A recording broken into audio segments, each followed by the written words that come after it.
Hello and welcome back. And today we're going to begin talking about 6 steps we can take to bring AI into our classes. Because we don't need to ban AI in the classroom. No, we need to anchor it. Use it the right way and it sharpens thought. Use it wrong and it can become a sort of mental bypass.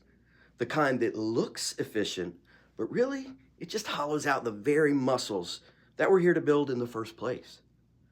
That's why this is the first step in a series of just practical human-first shifts for teachers, who are looking to bring AI into their classes without surrendering student agency. So we're going to walk through one step at a time, not as a list, not as a gimmick, but a path, right? No hype, just the clarity and good strategy and some well-placed resistance where we might need it. So first, before students ever type their first prompt into ChatGPT or Gemini, or whatever new name the model gets this week, something much deeper needs to happen, all right? Something more human. The first step is not technical, it's pedagogical. It's simple, but very powerful. We need to ask our students to think before they begin to prompt. Not what should I ask the AI, but what do I think about the topic right now before I ask for help? This step is reclaiming a sort of middle ground. It's a pause to declare that their thoughts matter, even if they're not perfect yet, or polished, or even complete. That's the foundation of agency. Because if you teach students to begin with their own thinking, just a paragraph, a few sentences, or some scribbles at least, you're anchoring them in their own voice before they step into some echo chamber that seems like, artificial brilliance at times, right? Without this, students outsource the first spark of cognition, thought. And that's dangerous.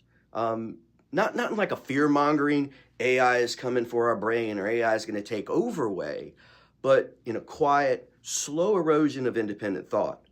When they skip this first step, the first spark of any friction, when they don't wrestle even briefly with uncertainty or confusion or look at a blank page, they start losing that muscle of synthesis, of doubt, really of originality itself.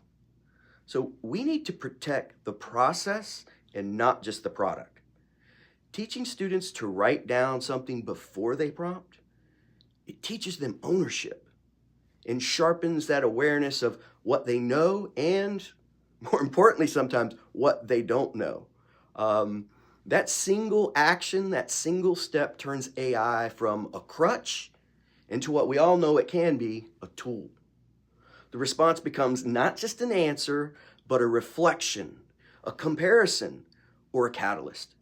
So if we're wondering where to begin with AI, in our classrooms, in school, we need to begin before the tool is ever even opened. Start with the Freewrite, a raw take, something, even a messy attempt, and a question, what do I think, first. That's the beginning of real learning in 2026, and it starts still with the student. All right, thank you. There's going to be a detailed version up on the stack, and I'll be back to talk about step 2 in the future.